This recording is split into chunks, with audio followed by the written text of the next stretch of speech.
Om Shanti. Good morning आप सभी बाबा के रूहानी फरिश्तों को। आइए सुनते हैं बाबा के मधुर मुरली का सार। मीठे बच्चे, हाँ ये मुरली है 4 फरवरी 2025। मीठे बच्चे, बाप तुम्हें अविनाशी ज्ञान रत्नों का दान देते हैं। तुम फिर औरों को दान देते रहो, इसी दान से सदगति हो जाएगी। प्रश्न है आज का, कौन सा नया रास्ता तुम बच्चों के सिवाय और कोई भी नहीं जानता? बच्चे, तुम बच्चों के सिवाय कोई भी घर का रास्ता नहीं जानता। कहां से आए और कहां जाना है, किस आधार से आए और किस आधार से जाना है। घर का रास्ता व स्वर्ग जाने का रास्ता बच्चे अभी बाप के द्वारा यह नया रास्ता तुम्हारे सिवाय कोई नहीं जानता। इसलिए बाबा बार बार कहते, मीठे बच्चे, कुंभकर्ण की नींद को छोड़ो, आंखें खोलो, पवित्र बनो, पावन बनकर ही घर जा सकेंगे। ये बाबा ने कंडीशन लिखा होता ना, धरती आकाश सबकी सुरक्षा हमारे पास, और नीचे लिखा होता है, स्टार बना होता है, कंडीशन अप्लाई। तो ये कंडीशन है, पवित्र बनो और बनाओ, पावन बनकर ही घर जा सकते हैं। गीत बजा है, जाग सजनिया जाग, नवयुग आया कि आया। ओम शांति। भगवान वाच, यह तो बाप ने समझाया है कि मनुष्य को व देवताओं को कभी भी भगवान नहीं कहा जा सकता।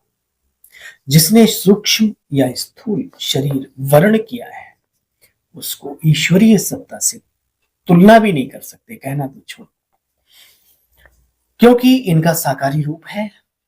और शिव बाबा तो निराकार है, एक एनर्जी है, एक ऊर्जा है, एक शक्ति है, एक ताकत है, अजन्मा है, अभोक्ता है, अकर्ता है। तुम हो एक अगोचर अदृश्य शक्ति है। बाबा कहते, बच्चे, परमपिता परमात्मा का, ध्यान से सुना, परमपिता परमात्मा का ना आकारी शरीर है और ना साकारी स्वरूप है, इसलिए उनको कहा जाता है शिवाय नमः। बाकी तो सबके अपने साकारी शरीर हैं, जिसको भी आप भगवान या भगवती कहते हैं, सबके शरीर। अब बाप कहते हैं, मीठे बच्चों, मुझे याद करो, मन मनाभव अक्षर तो प्रसिद्ध है ना बच्चे। भगवान वाच, कोई भी देहधारी को भगवान नहीं कहा जा सकता। आत्माएं तो एक शरीर छोड़ दूसरा धारण करती हैं, कभी स्त्री बनते तो कभी पुरुष बनते। भगवान कभी भी जन्म मरण के खेल में नहीं आता। यह ड्रामा अनुसार नूद है, एक जन्म ना मिले दूसरे से, फिर तुम्हारा यह जन्म रिपीट होगा, सतयुग में मिलेगा। वह आत्मा तो अभी यहाँ है, इस शरीर में है। देखो बच्चे, एक फीचर्स ना मिले दूसरे से। संगम पर काया सुंदर है, कोई जरूरी नहीं कि पीछे जो काया धारण करते आए वो बड़ी सुंदर नहीं होगी, कैसी कैसी नहीं होगी, अच्छी से अच्छी और खराब से खराब। इसलिए आत्म तत्व को पहचानने वाले साथियों को, आत्म अनुभूति में रमन करने वाले मीठे बहनों भाइयों को इस थोपड़े को भुला देना चाहिए, किसी का भी हो चाहे अपना हो। देखो बच्चे, बाप कहते हैं कयामत का समय है, बाप को याद कर पावन बनना है, पापों का हिसाब किताब भी चुकतो होना है। बाबा कहते हैं, बच्चे, तुम जानते हो, बाप के लिए तो मनुष्यों ने अनगिनत तिक्कर बिक्तर में कह दिया है। इसी बात को लेकर के कहा जाता है धर्म की ग्लानि। धर्म भी जब अधर्म की बातें करने लगे, अन्याय की बातें करने लगे, जिद्दी और हट्ठी और कट्टरपना पर उतारू हो जाए, तो वो धर्म धर्म नहीं रहता साथियों, वो अधर्म का रूप ले लेता है। तो जब धर्म की ग्लानि भी होती है, तब ईश्वर को आना पड़ता है। यदा यदा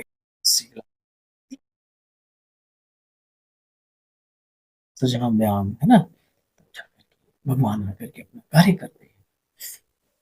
देखो बच्चे, तुम सतयुगी दुनिया में जाते हो, दुख की बात नहीं है, वहां भी शरीर छोड़ते हो, एक शरीर छोड़ दूसरा लेते हो। लेकिन जैसे सर्प का मिसाल, सर्प को फिर भी कष्ट होता होगा, लेकिन दिव्य आत्माओं को आज भी कोई कष्ट नहीं होता, आराम से शरीर छोड़ के चले जाते हैं। देखो बच्चे, नई खाल लेंगे। बच्चे, अभी से शरीर से डिटैच होने का अभ्यास डालो। अभ्यास तो यहां ही डालना है। हम आत्मा हैं, एक शरीर छोड़ दूसरा लेते हैं। देखो माया कैसे मनुष्य को तुच्छ बुद्धि बना देती है। बाबा आकर के फिर स्वच्छ समझा देंगे बच्चे। याद की यात्रा पक्की होनी चाहिए, ज्ञान तो बड़ा सहज है, देह अभिमानी बनने में ही बच्चे। बाबा कहते हैं किसी की भी देह याद न आवे, यह है भूतों की याद, भूत पूजा। देह को याद करना माना ये पंचभूतों से बना शरीर है, तो देह को याद करना भी इन पंचभूतों को याद करना है, अग्नि जल वायु धरती आकाश, उन भूतों की बात नहीं, उनसे तो हमारा कोई नहीं। जो बीत गया उसे भूत कहते हैं, चाहे व्यक्ति हो, चाहे आत्मा हो, चाहे समय। तुमको याद करना है मुझे, बाबा कहते हैं जो इन आंखों से दिखता नहीं उसे दिव्य नेत्र से देखने का अभ्यास करना है। इन आंखों से देखते हुए भी बुद्धि बाप की तरफ चली जाए। एक बाप को याद करें, बाप के डायरेक्शन पर चलो बच्चे, तो धर्मराज की सजाओं से छूट जाएंगे। बाबा जानते हैं कौन कौन राजा, कौन कौन प्रजा, कौन कौन साहूकार। तुम बच्चे भी अपने पुरुषार्थ से समझ सकते हो। बाप कहते प्रकृति को भूल मुझे याद करो, मेहनत है ना, फिर दैवी गुण भी चाहिए, तपस्या करना, बाबा को याद करना, अपने को आत्मा समझना, ये बहुत बड़ी बात है, लेकिन दिव्यता भी चाहिए। इतना योग, इतनी तपस्या, इतनी आत्मानुभूति कहाँ चली जाती है जब हम व्यवहारिक जीवन में उतरते हैं। साथियों, कोशिश करें हम सदव्यवहारी भी बने, सदगुणी भी बने, सतो प्रधानता को भी धारण करें। बाबा कहते बच्चे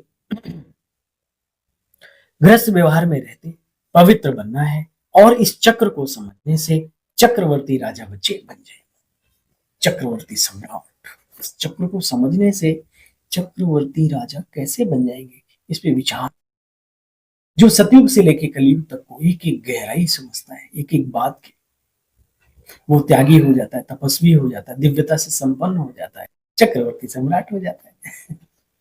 अच्छा, मीठे मीठे स्किल बच्चों प्रति माता पिता बाप दादा का याद प्यार और गुड मॉर्निंग।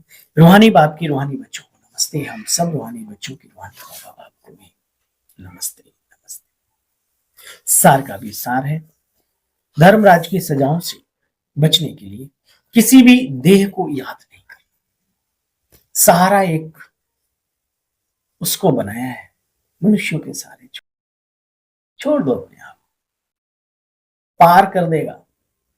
अपने हाथ पैर चलाना यहाँ समझदारी नहीं है।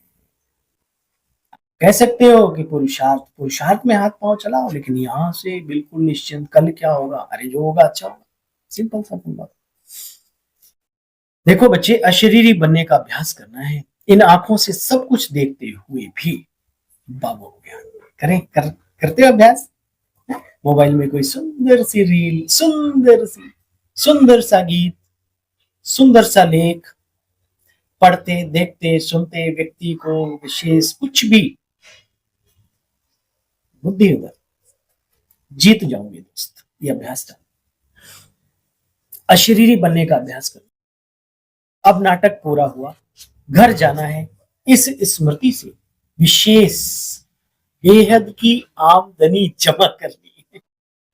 वरदान है आज का। 1 सेकंड की बाजी से सारे कल्प की तकदीर बनाने वाले श्रेष्ठ तकदीरवान भव। इस संगम के समय को वरदान मिला है, जो चाहे, जैसा चाहे, जितना चाहे उतना समय उतना भाग्य बना सकते हो। भाग्य विधाता बाप ने भाग्य बनाने की, तकदीर बनाने की जो चाबी है वो दे दी बच्चों को हाथ में। लास्ट वाला भी फास्ट जाकर फर्स्ट आ सकता है। सेवाओं के विस्तार में स्वयं की स्थिति सेकंड में सार रूप में बनाने का बच्चे अभ्यास करो। अभी अभी डायरेक्शन मिले, 1 सेकंड में मास्टर बीज बन जाओ। बच्चे टाइम ना लगे, इस 1 सेकंड की बाजी से सारे कल्प की बाजी अर्थात अपनी खुद की तकदीर बना सकते हो। आज की बोली का स्लोगन है, डबल सेवा द्वारा पावरफुल वायुमंडल बनाओ तो प्रकृति भी दासी बन जाएगी। इशारे एकांतवासी और एकाग्रता के लिए। अनेक वृक्षों की डालियां अब एक ही चंदन का वृक्ष हो गया। कहां से बाबा ने इकट्ठे की। लोग कहते हैं 2-4 माताएं भी एक साथ इकट्ठी नहीं रह सकती, और अभी माताएं सारे विश्व में एकता स्थापन करने के निमित्त बनी हुई है। देखो ब्रह्मा कुमारी बहनों को, हमारी माताओं ने ही भिन्नता में एकता लाई है। देश भिन्न है, भाषा भिन्न भिन्न है, कल्चर भिन्न भिन्न है, लेकिन आप लोगों ने भिन्नता में एकता को लाया है। ओम शांति। बाबा ने आज सर्टिफिकेट दे दिया। अच्छा भाई, ओम शांति।